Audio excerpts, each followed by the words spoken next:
Hello my dear student, कैसे हैं आप सब। उम्मीद करता हूं कि आप सब बहुत अच्छे होंगे। यह वीडियो क्लास 10 के मैथमेटिक्स के दूसरा अध्याय अर्थात बहुपद से संबंधित एक बहुत ही महत्वपूर्ण वीडियो है।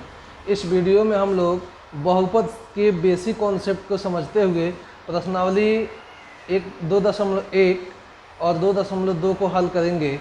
तो आप इस वीडियो में बने रहें, आपके लिए यह वीडियो बहुत ही हेल्पफुल होगा।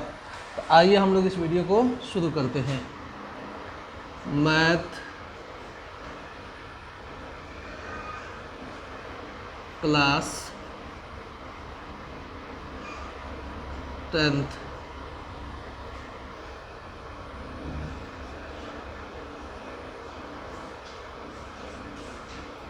बहुपद।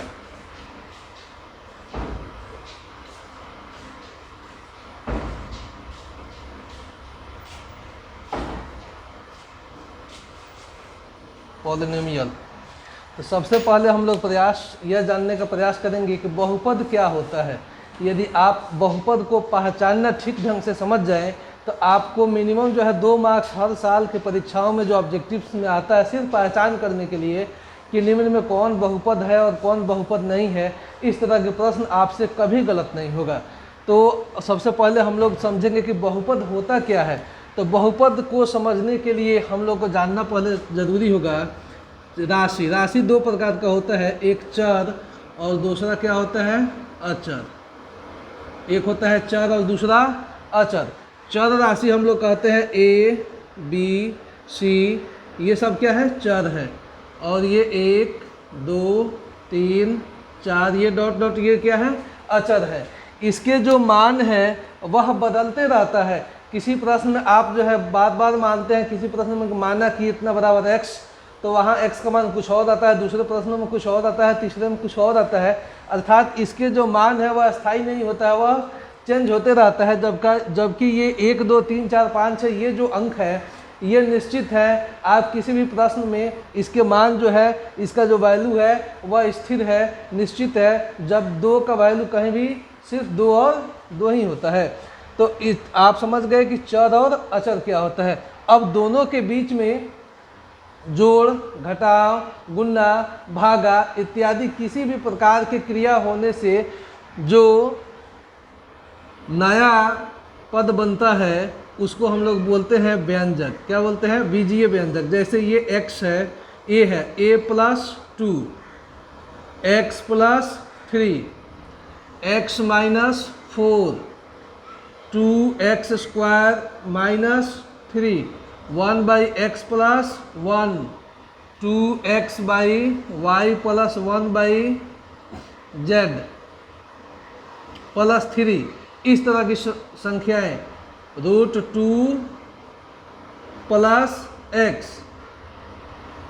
x √3, यानी कि इस तरह से कोई भी संख्या x के पावर -2, इस तरह की कोई भी जो चर और अचर के संयोग से यानी कि दोनों के बीच में क्रिया होने से जो पद बनता है इसको हम लोग बोलते हैं बीजीय व्यंजक। क्या, बीजीय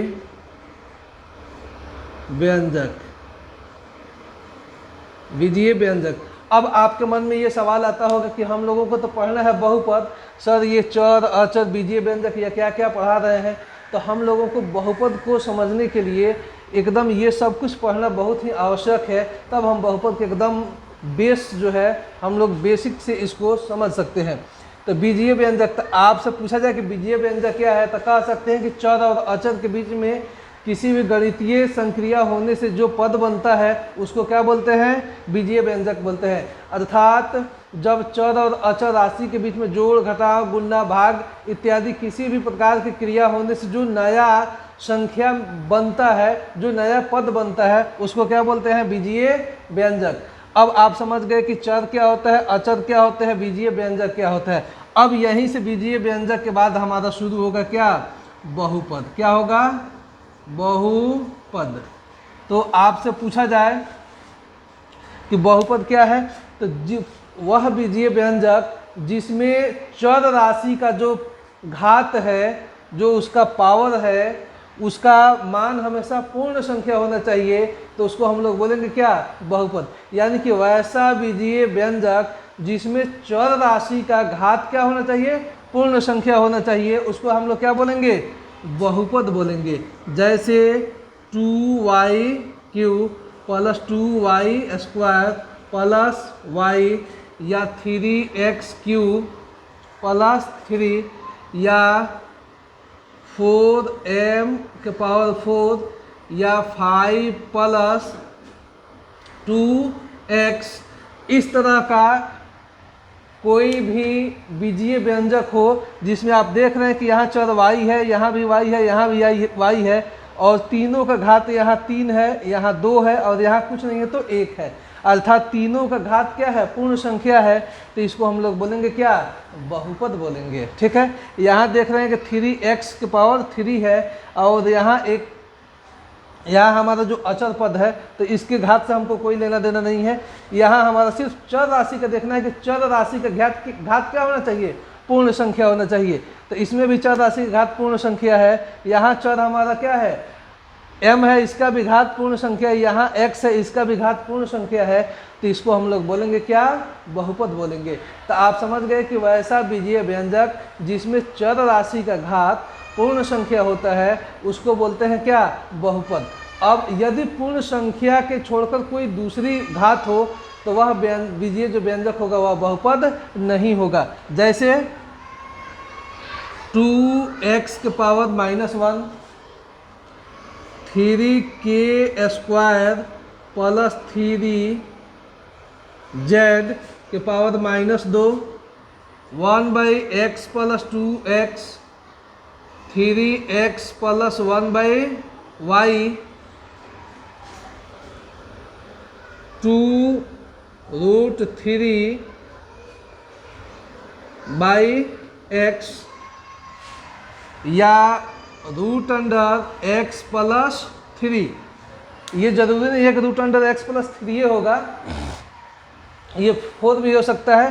तो इस तरह जो है, इस तरह का बीजीय व्यंजक जिसमें आप देख रहे हैं कि जो चर है x, इसका घात यहाँ -1 होना चाहिए, जबकि हम -1 है, जबकि हम बोला गया है कि जिसमें चर राशि का घात क्या होना चाहिए, पूर्ण संख्या होना चाहिए, अर्थात चर राशि का जो घात है वह हमेशा 0 1 2 3 ये संख्या होना चाहिए, तब वह क्या कहलाएगा, तब वह कहलाएगा बहुपद। लेकिन यहाँ हम लोग देख रहे हैं कि यहाँ चर राशि जो x है इसका घात -1 है, यहाँ जो चर राशि है k इसका घात क्या है, 2 है, यानी कि पूर्ण संख्या है, लेकिन यहाँ जो चर राशि है इसका जो घात है वह -2 है। तो एक और बात आपको ध्यान में रखना है कि यदि एक बहुपद में जितने भी पद हो उस सभी पदों में जितने भी चर राशि हो सबका घात पूर्ण संख्या होना चाहिए। यदि 10 गो चर हो और 9 का घात पूर्ण संख्या है और 1 का घात नहीं है तो वह बहुपद नहीं होगा। तो यानी कि किसी भी बहुपद में जितने भी चर राशि हैं सबका घात क्या होना चाहिए, पूर्ण संख्या होना चाहिए। तो आप यहाँ देख रहे हैं कि यहाँ जो है इसका घात पूर्ण संख्या नहीं है, लेकिन 1/x प्लस 2x, तो यहाँ जो है कोई भी संख्या जो बटम होता है उसका घात जो है वास्तव में ऋणात्मक होता है। जैसे 1/ हम लोग यहाँ x लिखे हैं 1/x, तो हम यहाँ x का पावर क्या लिख सकते हैं, इसका -1। तो इसलिए कोई भी चर राशि बटम भी नहीं होना चाहिए। कैसा नहीं होना चाहिए, बटम में नहीं होना चाहिए। तो यहाँ बटम है तो ये भी बहुपद नहीं होगा। ये 3x प्लस 1/y है, यहाँ जो x है इसका घात तो पूर्ण संख्या है, लेकिन 1/y है, यहाँ y हमारा बटम है, इसलिए यह बहुपद नहीं होगा। ठीक इसी प्रकार यहाँ भी x है, यहाँ हमारा x जो है वह बटम है, तो ये भी बहुपद नहीं होगा। तो आपको याद रखना है। अब यहाँ देखिए, यहाँ तो बटम नहीं है लेकिन x क्या है, रूट अंडर है, यानी कि रूट के अंदर है। रूट के अंदर रहने पर भी कोई भी चर राशि यदि रूट के अंदर हो तो वह भी बहुपद नहीं होगा, क्योंकि रूट का जो वैल्यू होता है वह 1/2 होता है, और 1/2 जो है वह पूर्ण संख्या नहीं है। आपसे पूछा जाए कि रूट का वैल्यू कितना होता है, तो रूट 2 नहीं, रूट का जो रूट है इसका जो वैल्यू होता है वह 1/2 होता है, यानी कि आधा। तो आधा तो पूर्ण संख्या हुआ नहीं, इसलिए जिस बीजीय व्यंजक में चर, यदि कोई चर रूट के अंदर हो, यदि किसी चर का घात माइनस में हो, या कोई चर जो है बटा में हो, तो वह बहुपद नहीं होगा। लेकिन आपको ध्यान में रखना है कि जो बटा में हो वह अस्थाई यदि है, यदि वह कट जाने वाला है, तब हम उसको हल करके देखेंगे कि वह बहुपद हो रहा है कि नहीं। जैसे यहाँ पर आपसे पूछा जाए कि 2x प्लस 1/x गुना x, यहाँ 3x स्क्वायर चाहे कुछ दे या ना दे, तो ये बहुपद पूछा जाएगा। तो यहाँ जो है ये कट सकता है, ये कट जाएगा, तो 2x प्लस 1 और प्लस 3x स्क्वायर। तो इस तरह से अगर कोई नीचे बटा में दिया हुआ हो और वहाँ गुणा में सेम चीज़ अगर ऊपर अंश में आता हो, तो वह क्या होगा, कट जाएगा। तो इस तरह से वह होते हुए भी वह आपको दिखता है कि बटा में है, लेकिन वास्तव में वह वहाँ उसका वैल्यू जो है ख़त्म हो जाता है। इसलिए इस तरह के प्रश्न जो है वह बहुपद होगा। तो आपको यहाँ देखना है कि बटा में हो, यदि कटने वाला हो, कट के वह नीचे से अर्थात जो चर है भिन्न में हद के जगह पर वह ख़त्म हो जाए, तो वह बहुपद हो सकता है। लेकिन ऐसे आपको देखना होगा, ठीक है। तो आप यहाँ समझ गए कि बहुपद क्या होता है। तो बहुपद क्या होगा, तो आप बता सकते हैं कि वैसा बीजीय व्यंजक जिसमें चर राशि का घात पूर्ण संख्या होता है, उसको हम लोग बहुपद कहते हैं, ठीक। तो यहाँ आप देखें कि घात 1 है तभी बहुपद है, घात 2 है तभी बहुपद है, घात 3 है तभी बहुपद है, घात 4 है तब भी बहुपद है। तो इससे पता चलता है कि घातों के आधार पर जो बहुपद है वह कई प्रकार के होते हैं। तो यहाँ अब हम लोग आगे बढ़ेंगे कि बहुपद जो है कई प्रकार के होते हैं। तो इसको हम मिटा देते हैं, उसके बाद आगे हम लोग बढ़ते हैं। तो आप ध्यान से वीडियो को देखें, आपको इससे संबंधित जो भी समस्याएं अभी तक होती थी वह आज के बाद से बहुपद में आपको समस्या होने वाली नहीं है, और आपको यह चैप्टर जो है वह 100% समझ में आएगा। तो अब हम लोग देखते हैं आगे कि बहुपद जो है कई प्रकार का होता है। बहुपद कई प्रकार का होता है। बहुपद का प्रकार, तो हम लोग पहले बहुपद के बारे में पूरा बेसिक अध्ययन करने के बाद प्रश्नावली को शुरू करेंगे, तो हमको 100% समझ में आएगा। तो बहुपद के प्रकार जो है मैं आपको बता रहा हूँ, यहाँ देखिए, पद के आधार पर, ठीक है, और इधर बता रहे हैं घात के आधार पर, ठीक है, घात के आधार पर। तो पद देखिए, यहाँ पर जैसे यहाँ 2x स्क्वायर लिखा गया है, तो आपसे पूछा जाए कि ये बहुपद है कि नहीं है, तो इसमें आप देखिएगा कि चर जो है उसका घात कितना है। तो चर का घात यहाँ पूर्ण संख्या है, तो आप कह दीजिएगा कि यह बहुपद है। अब इसमें पद कितने हैं, तो एक ही पद है, तो इसको हम लोग बोलेंगे एक पदी बहुपद। क्या बोलेंगे, एक पदी बहुपद। इसी तरह यहाँ 2 नंबर में आपसे पूछा जाए कि 3x³ प्लस 2x स्क्वायर ये बहुपद है कि नहीं है, तो ये भी बहुपद है, क्योंकि इसमें चर का घात क्या है, पूर्ण संख्या है। लेकिन यह जो है एक और एक 2 पद में है, ठीक है, क्या पद में है, 2 पद में है, तो इसको हम लोग द्विपदी बहुपद कहते हैं। उसी तरह यदि 3 पद हो, अब यहाँ जरूरी नहीं है कि द्विपदी है तो उसमें स्क्वायर 2 ही हो, ऐसे भी हो सकता है कि x plus 3y plus 5z, ये आपसे पूछा जाए कि ये बहुपद है कि नहीं है, तो ये बिल्कुल बहुपद है। ये जो है किस प्रकार का बहुपद है, कितने पद में है, तो 1 2 3 पद में है। अब यहाँ आपके मन में सवाल आता होगा क्या केवल प्लस ही होना चाहिए, तो नहीं, यहाँ पर माइनस भी हो सकता है। तो ये 3 पदी बहुपद हो गया। उसी तरह जैसे यहाँ 4k³ minus 3k square plus के आपसे दिया जाए, प्लस यहाँ आप 2 दे दीजिए, तो आपसे पूछा जाए कि ये बहुपद है कि नहीं है, तो बहुपद होने का एक ही शर्त है कि चर का घात क्या होना चाहिए, पूर्ण संख्या होना चाहिए। तो जितने इसमें चर राशि हैं सबका घात पूर्ण संख्या, तो बहुपद है। अब इसमें 1 2 3 4 गो टर्म है, तो ये 4 पदी बहुपद है। उसी तरह जितने पद है उतना, यानी कि पद के आधार पर भी बहुपद क्या है, कई प्रकार के होते हैं, एक पदी द्विपदी। यदि आपसे पूछा जाए कि x का पावर 100 ये कौन किस प्रकार का बहुपद है? तो यह भी एक पदी बहुपद है। पावर कितना हो उससे मतलब नहीं है, पद कितना, टर्म कितना होना चाहिए, जैग होगा उतना पदी उसको बोलेंगे। यदि आपसे पूछा जाए कि y के पावर 50 प्लस x का पावर 40 ये किस प्रकार के बहुपद है? तो यह द्विपदी बहुपद है। ठीक है, एक एक दो पद है तो द्विपदी बहुपद हो गया। तो आप समझ गए कि बहुपद जो है पद के आधार पर कई प्रकार का होता है। उसी तरह हम अब आते हैं किसके आधार पर? घात के आधार पर। किसके? घात के आधार पर। सबसे पहला देखिए, आपसे पूछा जाए 2, 3, 4 ये सब बहुपद है कि नहीं है? तो अधिकांश बच्चे बोलेंगे कि सर ये बहुपद नहीं है। क्यों नहीं है? तो आप कहिएगा कि इसमें कहीं चर तो दिखिए नहीं रहा है, और आप बताए हैं कि यदि चर का घात पूर्ण संख्या हो तब वह बहुपद होगा। तो इसमें चर है नहीं तो यह बहुपद नहीं होगा। नहीं बच्चों, ये सभी बहुपद है और इसमें भी चर है। आपको दिख नहीं रहा है, मैं अभी दिखाऊंगा और आपको यह स्पष्ट रूप से दिखाई देगा कि इसमें भी चर है। तो आपको समझ में आएगा क्या सर कुछ जादू करने वाले हैं क्या? ऐसा कुछ नहीं है। आपको मैं यहाँ बता रहा हूँ कि ये 2 है, इसमें हम 2 गुने x का पावर क्या लिख सकते हैं? 0 लिख सकते हैं। 2 गुने x का पावर 0।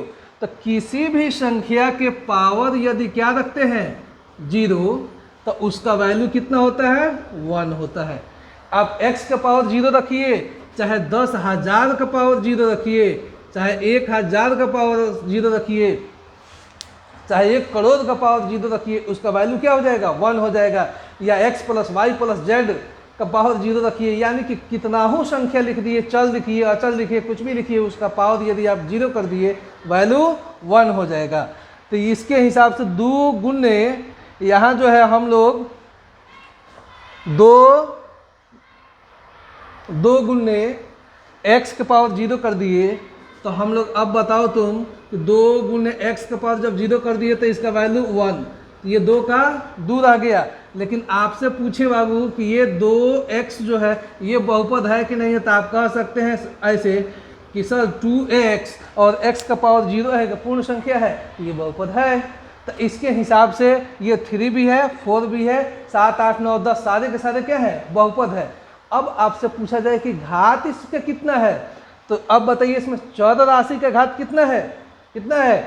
तो चर राशि का घात 0 है। तो इसको हम लोग बोलेंगे 0 बहुपद। क्या बोलेंगे? 0 बहुपद। अब यहाँ पर अगर हम यहाँ करते आपसे कि 4 बहुपद है कि नहीं है, तो आप कहिएगा कि 4 बहुपद है। कैसे बहुपद है? तो 4 गुने x के पावर 0 कर दीजिए, 4 गुना 1 बराबर 4। यहाँ जो है 4 और x हो गया इस पद में, और x का पावर पूर्ण संख्या है, इसलिए ये बहुपद है। ठीक है। अब यहाँ अगर हम ऐसे लिख दें कि 2 गुने x के पावर 0, यानी कि 2 का स्क्वायर गुने x के पावर 0, बहुपद है कि नहीं है? ये बहुपद है। ठीक है। यहाँ x का पावर 0 है, इसका वैल्यू 1। अब यहाँ ये मत समझिएगा कि इसका पावर 2 है और इसका पावर 0 है, तो ये बहुपद का पावर क्या हो गया? 2 हो गया। ऐसा नहीं है। घात का पावर, सॉरी, उसका जो उसमें चर राशि है उसका पावर क्या होना चाहिए? पूर्ण संख्या होना चाहिए। तो उसका हम लोग को चर राशि के घात से मतलब है, न कि अचर से। यानी कि आपको कन्फ्यूजन नहीं होना चाहिए। अगर ऐसे लिखा रहे 3 के पावर -2 प्लस x या 3x स्क्वायर और 2 के पावर -5, ये बहुपद है कि नहीं है? तो आप यहाँ पावर माइनस में देखें, पहले ही मत बोल दीजिएगा कि बहुपद नहीं है। ये बहुपद बिल्कुल है। इसमें जो पावर दिया है माइनस में, ये चर का पावर है और चर राशि के पावर, सॉरी, अचर राशि के पावर है, और अचर राशि के पावर से हम लोगों को कोई मतलब नहीं है। हमको चर राशि का पावर पूर्ण संख्या होना चाहिए। तो चर यहाँ दिख रहा है क्या? 1, इसका पावर क्या है? 1 है। यहाँ चर दिख रहा है 2, इसका पावर क्या है? 2 है। इसलिए ये दोनों बहुपद है। ठीक है। तो घात के आप समझ गए। अब कि कोई भी आपसे पूछे अब 2, 3, 4, 5, 6, 10 बहुपद है कि नहीं? बिल्कुल है। 50 बहुपद है कि नहीं? बिल्कुल है। 1 बहुपद है कि नहीं? बिल्कुल है। कौन सा बहुपद है? तो 0 बहुपद है। कौन सा बहुपद? अब इसको हम मिटा देते हैं। ठीक है। तो यहाँ आप देख लीजिए कि इसमें क्या है, इसमें चर राशि के घात क्या है, 0। तो ये कौन सा बहुपद है, तो 0 बहुपद। कौन सा बहुपद, 0 या शून्य बहुपद, शून्य बहुपद। समझ गए। 2 नंबर। अब देखिए 2x + 3y + n, जरूरी नहीं है कि 3 डिफरेंट टाइप्स के इसमें चर हो। ये 3x प्लस यहाँ केवल 3 भी लिख सकते हैं, कोई भी अपने मन से कुछ भी आप लिख सकते हैं, बस घात उसमें जो चर है उसका घात पूर्ण संख्या होना चाहिए, बहुपद हो जाएगा। तो अब बताइए इसमें इकाई पद में बहुपद है तो 3 पद में बहुपद है, त्रिपदी बहुपद हो गया। इसमें जो चर राशि है उसका घात कितना है, तो यहाँ कुछ नहीं है तो 1 है, यहाँ कुछ नहीं है तो 1 है, यहाँ कुछ नहीं है तो 1 है, अर्थात इस बहुपद का घात क्या है, 1 है। तो इस बहुपद को हम लोग बोलेंगे रैखिक बहुपद। कौन बहुपद, रैखिक। यानी कि जिस बहुपद का घात 1 होता है उसको कौन सा बहुपद बोलते हैं, रैखिक बहुपद। कौन सा बहुपद, रैखिक बहुपद। ठीक है। एक बात और आपको याद रखना है कि कोई भी बहुपद हो उसमें 2, 3, 4, 5 कई गो पद हो सकते हैं और सभी पदों में चर राशि का घात पूर्ण संख्या होने पर ही वह बहुपद होगा।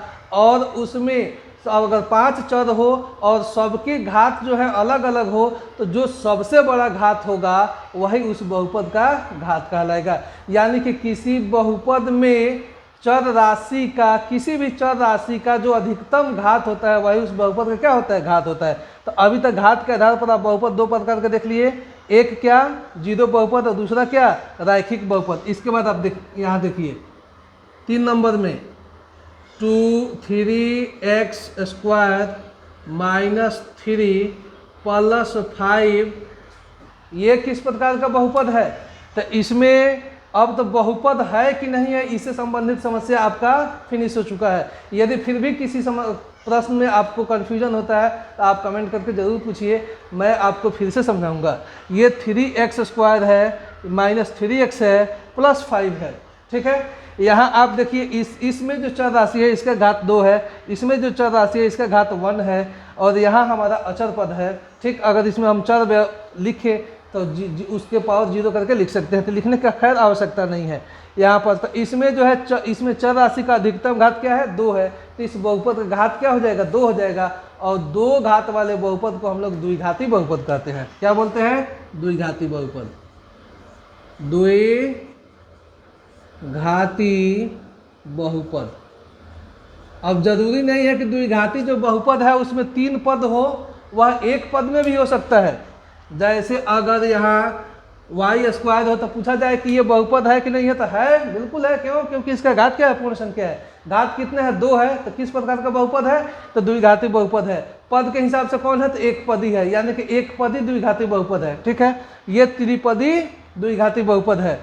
तो आप समझ गए कि किसी भी बहुपद में वह जो घात के आधार पर है कि 0 बहुपद रैखिक द्विघाती, उसमें पद जो है एक भी हो सकता है और एक से अधिक भी हो सकता है। उसके बाद हम लोग थोड़ा सा और आगे बढ़ेंगे। 4 नंबर द्विघाती। हालांकि हम लोगों को मेनली जो है द्विघाती बहुपद तक ही अध्ययन करना है अपने 10th स्टैंडर्ड तक। फिर भी यहाँ थोड़ा सा आप यहाँ देख लीजिए 4y⁻³ -5y² + 5y।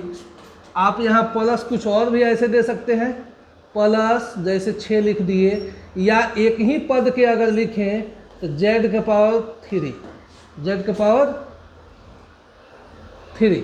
तो आपसे पूछे कि ये बहुपद है कि नहीं है, तो बहुपद के जो कॉन्सेप्ट है उसके हिसाब से ये बिल्कुल बहुपद है, क्योंकि इसमें जो जो चर दिख रहे हैं सारे चर का घात पूर्ण संख्या है, तो वह बहुपद है। अब पूछा जाए कि इस बहुपद का घात कितना है, तो अभी बताया कि बहुपद में जितने भी चर हों उन चरों में जिस चर का घात सबसे अधिक होगा, सब पूरे उस बहुपद का घात उसी को बोला जाएगा। तो इसमें 1, 2, 3 चर राशि है, लेकिन इसमें सबसे बड़ा घात क्या है, 3 है। तो इस बहुपद का घात हो जाएगा 3। तो इस प्रकार के 3 घात वाले बहुपद को हम लोग क्या कहेंगे, त्रिघाती बहुपद। क्या, त्रिघाती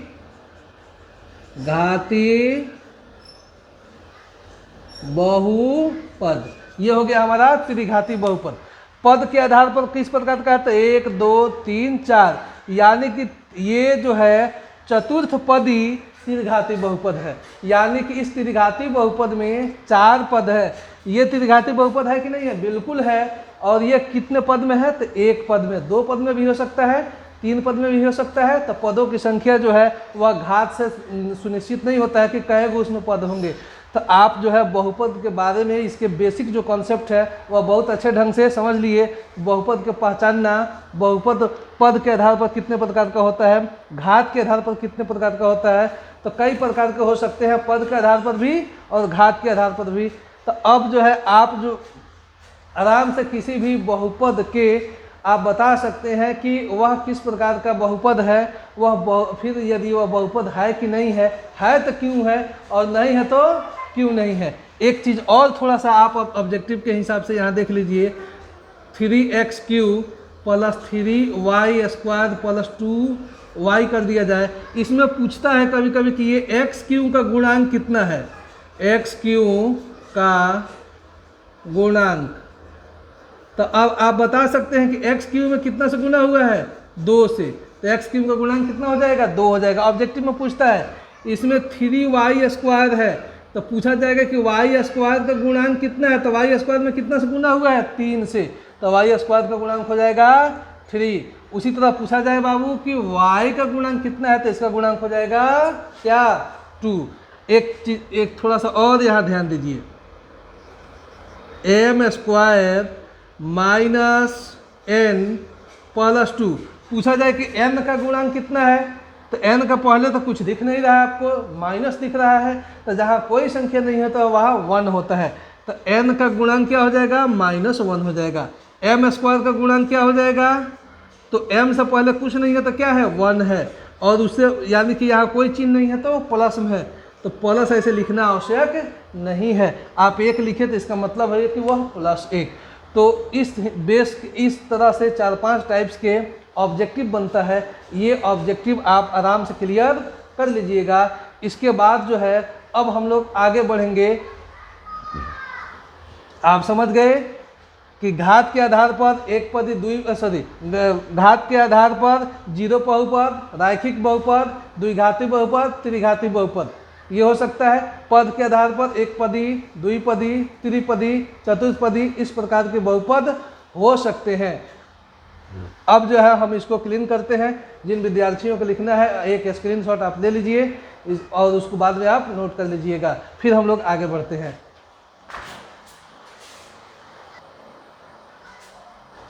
डियर स्टूडेंट, अब हम लोग बहुपद के शून्य के बारे में अध्ययन करेंगे। इसके बाद प्रश्नावली शुरू कर देंगे। बहुपद का शून्यक, 0 ऑफ पॉलिनोमियल।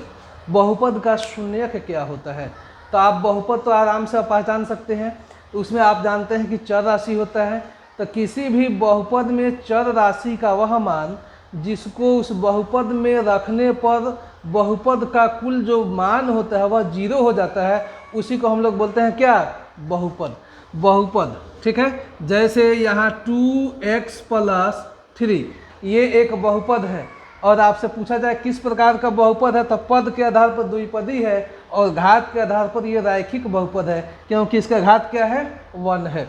और इसमें चर क्या है, तो चर क्या है, x है। तो हम लोग बहुपद को सूचित करते हैं किस चीज़ से, p से। तो हम ऐसे लिख सकते हैं कि px = 2x + 1। अब इसमें पूछा जाए कि इस बहुपद का शून्यक क्या होगा, तो इसमें शून्यक इसका चर का वह मान होता है जिस मान को चर राशि के जगह पर रखा जाए तो बहुपद क्या हो जाता है, 0 हो जाता है। तो 0 निकालने के लिए हम लोग बहुपद बराबर 0 करके और वो चर राशि का वैल्यू ज्ञात करते हैं। जैसे यहाँ पे देखिए, इसका शून्यक निकालना होगा तो 2x + 1 और कर देंगे 0, यानी कि px के जगह पे क्या कर दिए, 0। अब इसको जब हम लोग हल करेंगे तो 2x, ये 1 उधर जाएगा तो माइनस में हो जाएगा, x यहाँ रखेंगे तो -1/2 हो जाएगा। यानी कि x का ये वह मान है जिसको यदि हम इस बहुपद में रखें तो इस बहुपद का मान क्या हो जाएगा, 0 हो जाएगा। जैसे आपको मैं करके दिखाता हूँ, x का मान हम लोग क्या रखने वाले हैं, -1/2। यहाँ 2 गुने -1/2 +1, बताइए 2 से 2 कट जाएगा, -1 + 1 ये कट के क्या हो जाएगा, 0। तो आप समझ गए कि शून्य क्या होता है। तो किसी भी बहुपद में चर राशि का वह मान जिसको बहुपद में रखने पर बहुपद का वैल्यू अर्थात बहुपद का जो मान होता है वह 0 हो जाता है, उसी मान को हम लोग क्या कहते हैं, बहुपद का शून्यक कहते हैं। ठीक है, क्या बोलते हैं, बहुपद का शून्यक। तो यहाँ देखिए आप, ये रैखिक बहुपद था, तो इसके शून्य कै को निकले, 1 ठो, कै को निकला, 1, क्या 1/2। उसी तरह अगर हम लोग हल करेंगे द्विघाती बहुपद का, क्या द्विघाती बहुपद का, तो उसके शून्य कितने होते हैं, 2 होंगे। त्रिघाती को हल करेंगे तो उसके अधिकतम शून्य कितने होंगे, 3 होंगे। चतुर्घाती का हल किया जाए तो उसके अधिकतम शून्य कितने आएंगे, 4 आएंगे। यानी कि जितनी घात उतने शून्यकों की अधिकतम संख्या, उससे शून्य कम हो सकते हैं। यानी कि त्रिघाती बहुपद के 3 से कम हो सकते हैं, लेकिन अधिकतम कितने होंगे, 3 होंगे। ठीक है, तो आप समझ गए कि शून्य क्या होता है। तो शून्य क्या है, तो बहुपद में चर का वह मान जिसको बहुपद में रखने पर बहुपद का मान क्या हो जाता है, शून्य हो जाता है।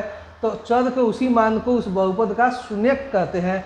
अब किसी भी प्रकार के बहुपद हो, चाहे वो रैखिक हो, द्विघाती हो, त्रिघाती हो, उसका शून्यक निकालने के लिए हम लोग उस बहुपद के 0 के बराबर करके हल करके उसमें चर राशि के मान को ज्ञात करते हैं। तो आप समझ गए शून्य क्या होता है। शून्यकों की संख्या किस पर डिपेंड होती है, वह उसके घात पर। एक घात वाले के 1 शून्यक, 2 वाले के 2 शून्यक, 3 वाले को 3 शून्यक।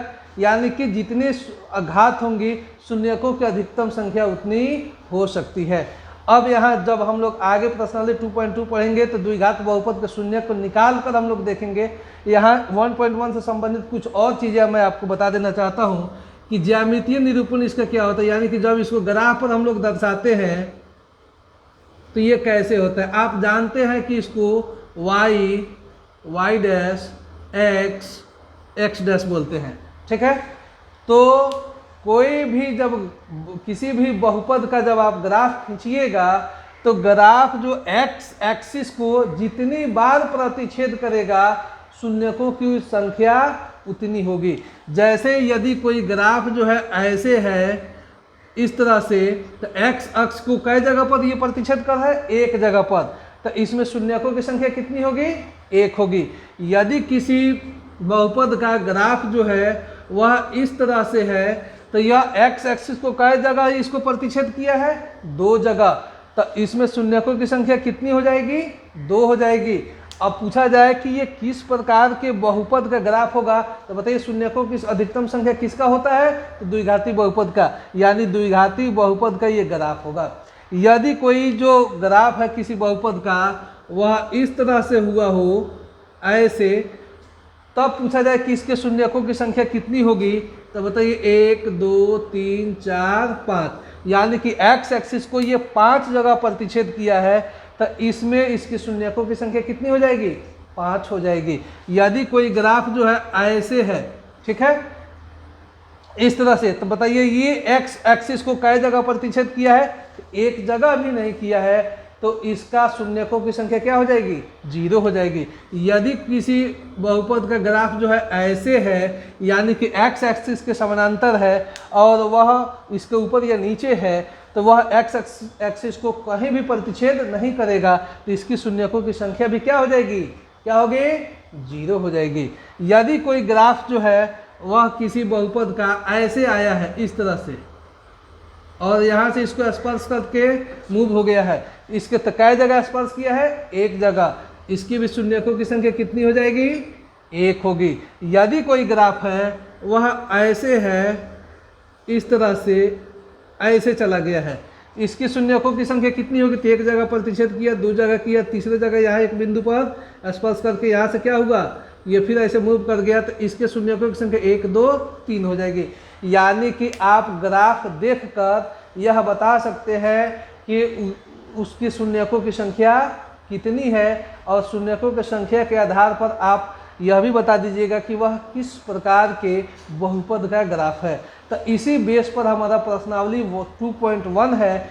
इसको आप जो है आप अपने से भी इसी बेस पर प्रश्नावली 2.1 को बिल्कुल बहुत ही आसानी से हल कर लीजिएगा। मैं आपके सामने वो जो प्रश्नावली है उसको प्रस्तुत कर रहा हूँ, आप जो है देखकर इसमें से बता सकते हैं कि इसमें शून्यकों की संख्या इसकी कितनी होगी।